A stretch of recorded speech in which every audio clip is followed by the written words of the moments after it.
Assalamualaikum warahmatullahi wabarakatuh. Semangat pagi dari Bandung. Kali ini kita akan belajar tentang kapasitor.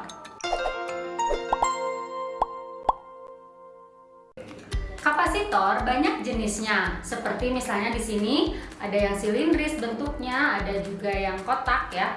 Tapi prinsipnya kalau kita belah ini kapasitor sama aja dengan kapasitor keping sejajar. Jadi di dalam kapasitor itu terdiri dari dua buah logam dan di tengahnya itu diisi oleh bahan dielektrik.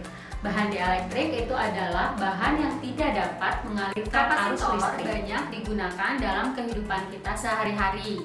Misalkan pada mesin cuci, kemudian alat-alat elektronik, komputer, termasuk juga prinsip kerjanya digunakan pada layar telepon seluler.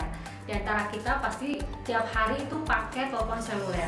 Gimana sih si layar itu bisa berfungsi ketika disentuh dengan jari, tapi tidak bisa berfungsi ketika disentuh oleh benda lainnya? Ketika satu keping logam kapasitor dihubungkan dengan kutub negatif baterai, maka elektron-elektron yang ada di dalam logam tersebut akan tertarik sehingga menyebabkan logam ini menjadi bermuatan negatif. Nah, ketika satu keping logam lainnya dihubungkan dengan kutub positif baterai, maka si muatan elektron itu akan tertarik kepada salah satu ujung yang lain sehingga menyebabkan logam ini menjadi bermuatan positif.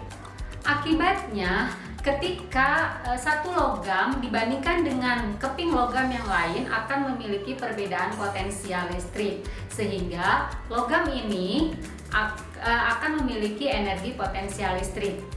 Sehingga ketika si baterainya ini diputus, maka logam akan tetap menyimpan beda potensial listrik tersebut. Dan sewaktu-waktu ketika dia dihubungkan dengan piranti yang lain, misalkan dengan sebuah LED, maka dia akan bisa mengalirkan arus listrik ke dalam komponen LED tersebut. Dua buah persamaan yang kita punya untuk kapasitor keping sejajar, yang pertama adalah persamaan muatan seperti ini.